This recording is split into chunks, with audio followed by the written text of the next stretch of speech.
Hi there, my name is Juan. First I'm going to start by asking you all, how many of you guys have been to a concert or rave, etc.? Alright, now how many of you guys have been hurt at one of those music festivals?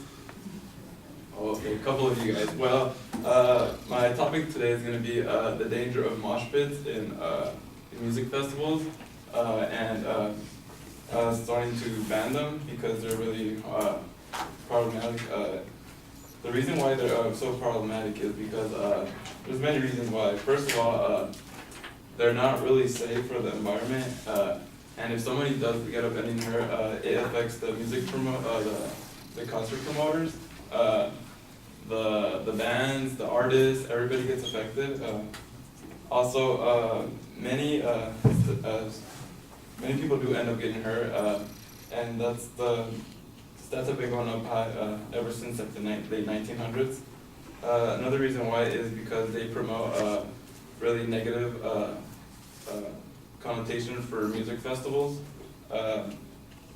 First off, let me start off by talking about the music promoters and how they're being affected by this.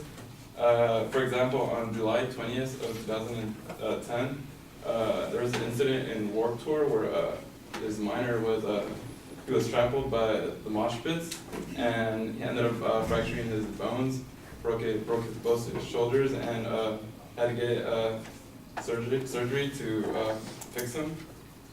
The minor ended up suing, making a lawsuit against Warped Tour, and this led to Warped Tour the following year creating banners on each stage of the setups that said, quote, you mosh, you crowd surf, you get hurt, you sue us, no more Warped Tour. And because of this, it takes away time from the music promoters, from the artists. It also costs us money for lawsuits like this. So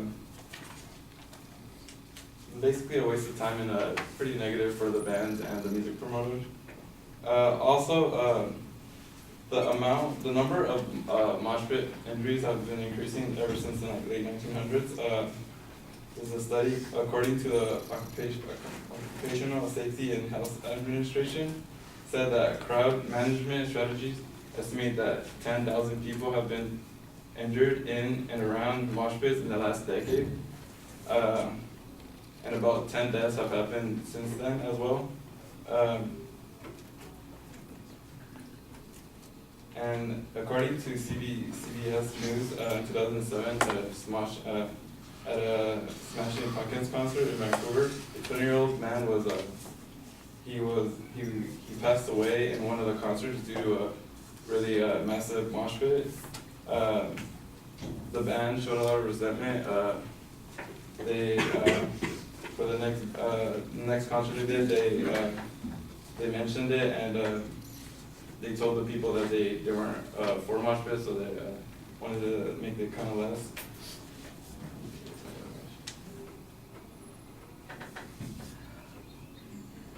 Okay, so another stat I have is that mosh pit experience. There is a mosh pit experience that was conducted by the Department of Emergency Medicine, Providence Hospital in Washington, D.C., to calculate the number of medical injuries at concerts.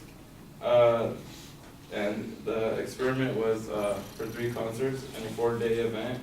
The experiment showed that 60,000 people attended the concert, and out of the 60,000 people, about 1,500 people were injured and sent to medical care.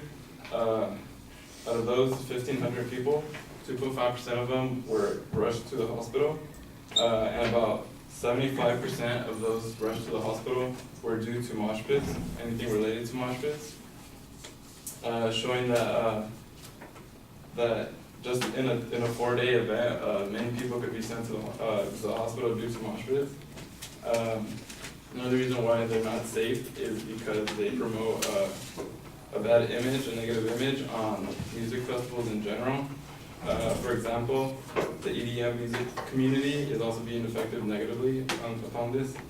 The music festival they have a heavy belief that everybody in the music festival should be treated equally, should be respected throughout the entire concert.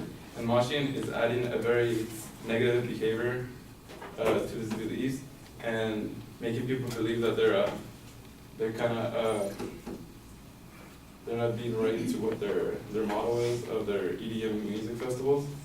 Many EDM artists support this, the no moshing. For example, an artist called Dylan Francis made his point at one of his concerts where a huge mosh pit was erupted in the crowd, and he lowered his music to lower down the mosh pit, and that was kind of a sign that the artists do support it. They don't want the mosh pit to happen, and for the safety of others. So my proposition is that the mosh pits shouldn't be allowed at concerts in general because they're not safe and they're not good for the well-being of the concert promoters or the people going there.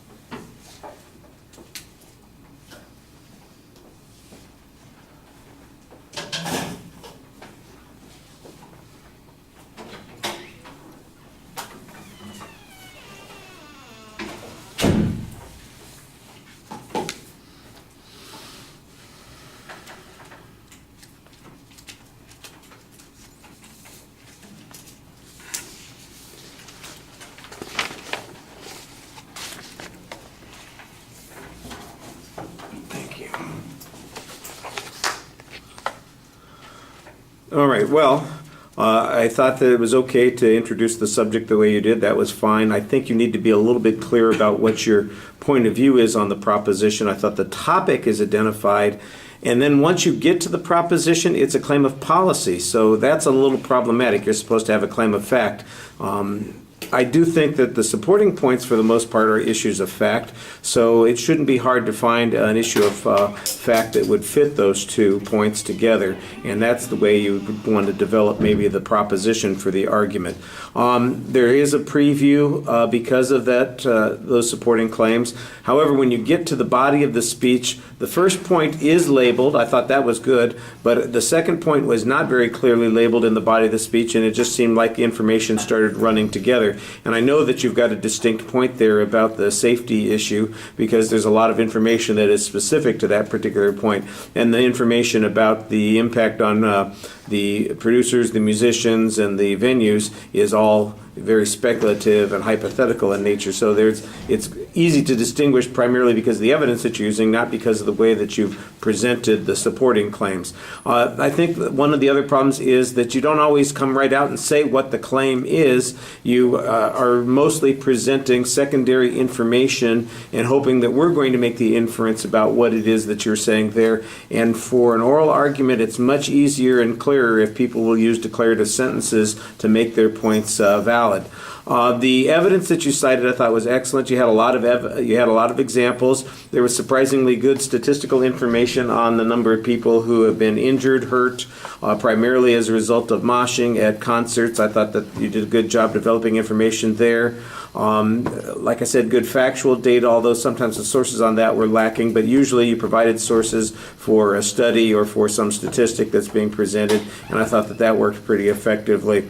The generalizations, as long as you're sticking to the issue of safety or the economic impact, they're clear, although I didn't think that the impact on the venues was very clear. The only real example you have is the Warped Tour threatening to quit if there's moshing going on. I don't know what their economic condition was. I don't know how much they were hurt by the lawsuit. I don't know that would have made the difference.